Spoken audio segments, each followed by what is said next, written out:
So joining me now is Matt Schlapp, Republican strategist and former White House political director for George W. Bush. Matt, it's good to have you with me, and I want to take everybody real quickly to the White House, because we just had Josh Earnest in his White House daily press briefing speaking about this. Take a listen.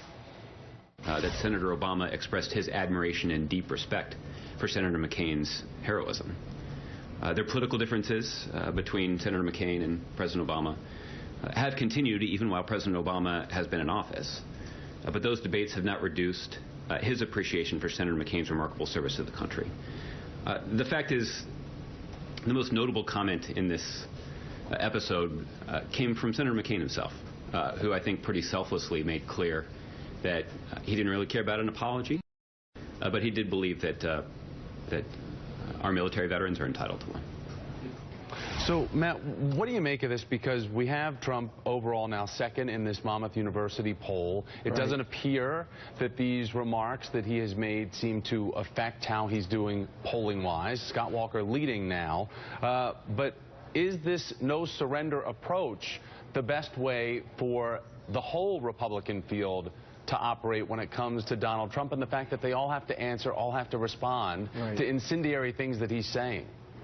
Yeah, there's no question that so many of these other Republican presidential candidates are just dying for a moment to go back after Donald Trump, because some of them have been, treated pretty harshly with some of the things he said. What I would encourage everyone to do is relax. These polls are going to go up. They're going to go down. We're going to have different leaders. We haven't had a presidential contest on the Republican side like this in my lifetime. We don't really have a leading candidate. And yeah, there's going to be fiery rhetoric, but that's the nature of these things. And I think, look, when it comes to John McCain, there's two John McCains. There's the war hero and the service he gave this country when he spent 5 years getting tortured in the Hanoi Hilton.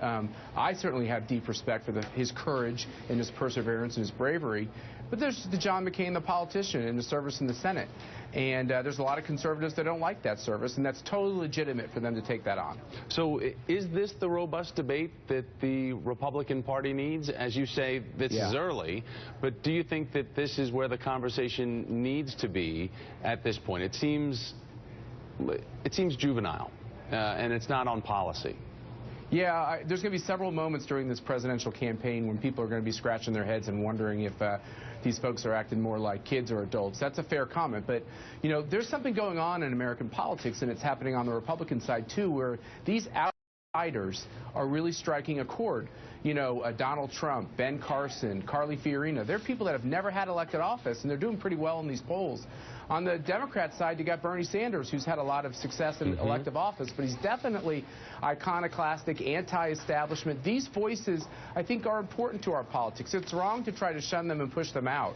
They're a part of this conversation we're having as a country. No, they resonate to certain Americans, that's for sure, and the poll numbers prove it. Republican strategist Matt Schlapp, thanks for joining me, Matt.